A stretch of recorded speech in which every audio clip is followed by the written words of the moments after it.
Rabbi इश्रह ली सदरी वयस्सिर ली अमरी वहलुल उक़दतम मिन लिसानी यफ़क़हू क़ौली। बिस्मिल्लाहिर्रहमानिर्रहीम। सूरह बकरा की आयत नंबर 234 से आज हम स्टार्ट करेंगे। 234 की तर्जमा क्या है कि और जो तुम में से वफात पा जाएं और बीवियां छोड़ जाएं तो वो औरतें रोके रखें अपने आप को 4 माह 10 दिन तक। बस जब वो अपनी इस मुद्दत को पहुंच जाएं तो तुम पर कोई गुनाह नहीं उस मामले में जो वो अपने बारे में दस्तूर के मुताबिक करें, और जो कुछ तुम कर रहे हो अल्लाह उससे बाखबर है।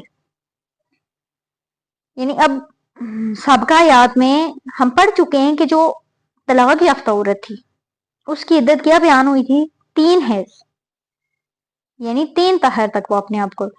अब यहाँ बेवा औरतों की इद्दत की बात की जा रही है तो वो उनके लिए है कि शौहर की वफात के बाद 4 माह और 10 दिन तक अपने आप को रोके रखें, और जब वो अपनी उस मुद्दत को पहुंच जाएं, जब इद्दत की मुद्दत पूरी कर लें, इद्दत गुजार लें, तो कोई गुनाह नहीं है कि वो कहीं भी अपने दस्तूर मर्जी के मुताबिक किसी अपनी मर्जी के शख्स से वो निकाह कर सकती हैं।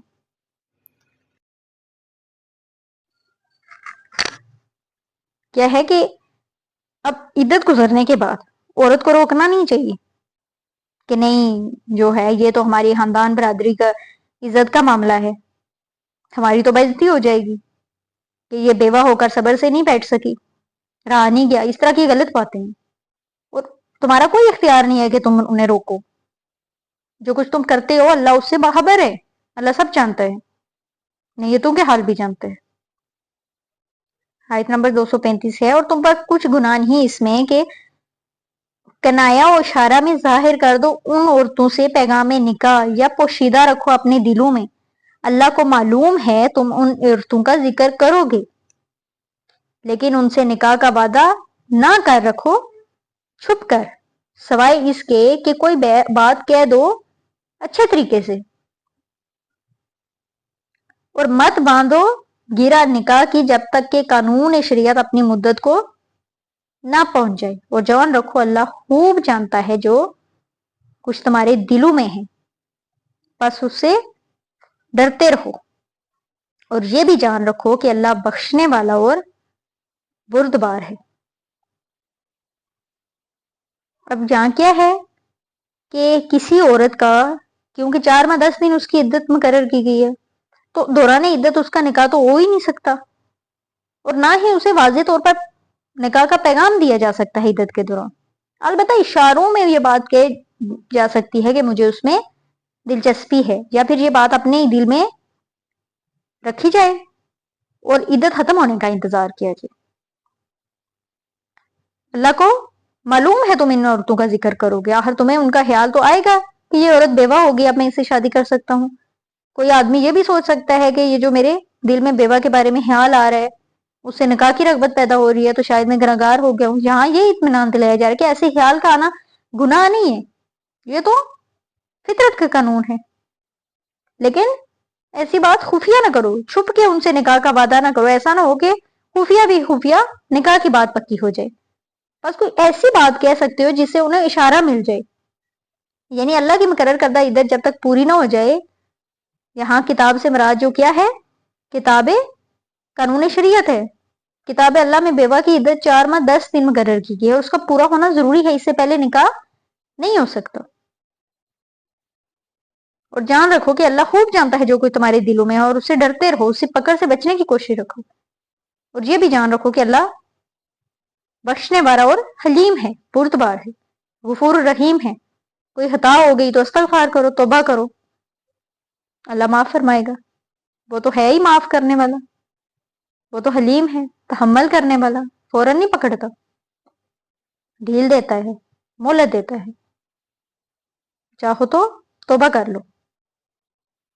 आयत नंबर 236। तुम पर कोई गुनाह नहीं अगर तुम ऐसी बीवियों को तलाक दो जिनको न तो तुमने अभी तक छुआ हो और ना उनके लिए महर मुकर्रर किया हो, और उनको कुछ खर्च दो साहिब वुसअत पर अपनी हैसियत के मुताबिक जरूरी है, और तंग दस्त पर अपनी हैसियत के मुताबिक। जो खर्च करके कायदा के मुवाफिक है, वो हर्ज दो जो कायदा के मुताबिक कायदा के मुवाफिक है। यानी ये साजो सामान दुनिया जो भी है ये भी भले अंदाज में दिया जाए, ऐसा ना हो कि जैसे हैरात दी जा रही। ये हक है मुहसिनीन पर, नेकी करने वाले भले लोग ये समझ लें कि ये उन पर अल्लाह की तरफ से आयद करदा एक ज़िम्मेदारी है। आयत नंबर 237 क्या है कि और अगर तुम औरतों को तलाक दो उनको हाथ लगाने से पहले और तुम ठहरा चुके थे उनके लिए एक मुकर्रर रकम महर की, जो महर, तो जो महर तुमने तय किया था अब उसका आधा अदा करना लाजिम है।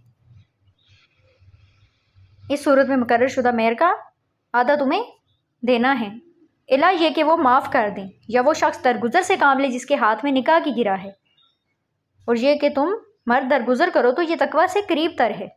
और अपने माबेन एहसान करना मत भूलो, यकीनन जो कुछ तुम कर रहे हो अल्लाह देख रहा है। यानी जिन औरतों का तलाक दो उनको हाथ लगाने से पहले लेकिन उनके लिए महर मुकर्रर हो चुका है तो आधा देना लाजिम है, लेकिन अगर वो माफ़ कर दें कि मुझे नहीं चाहिए आधा भी, कहे मुझे चौथाई दे दीजिए, तो भी कोई उसमें गुनाह नहीं है। ये जो गिरा है तलाक की ये मर्द के हाथ में है, वो इससे खोल सकता है, औरत खुद तलाक नहीं दे सकती। लिहाजा मर्दों के लिए तरगीब है कि वो इस मामले में फ़राख दिली से काम लें और दरगुजर से करेंगे क्योंकि ये तकवा के करीब है। और अपने दरमियान के एक दूसरे पर जो फजीलत है उसको मत भूलो, यानी अल्लाह ने जो फजीलत मर्दों को औरतों पर दी है उसको मत भूलो। राजे तुम्हारा तर्ज अमल भी ऐसा होना चाहिए कि तुम अपने बड़े होने के हिसाब से उनके साथ नरमी से पेश हो, उनको ज़्यादा दो। तुमने उनका जितना भी महर मुकर्रर किया वो निसफ की बजाय पूरा दे दो और अच्छे तरीके से उन्हें रुखसत कर दो। जो कुछ तुम करते हो अल्लाह उसे देखता है, जानता है अल्लाह सब कुछ। इन अल्लाह बिमा तामलून बसीर, जो कुछ तुम करते हो अल्लाह उसे देखता है। आयत नंबर 237 है। आज के लिए इतना ही। 238 से हम नेक्स्ट कंटिन्यू करेंगे।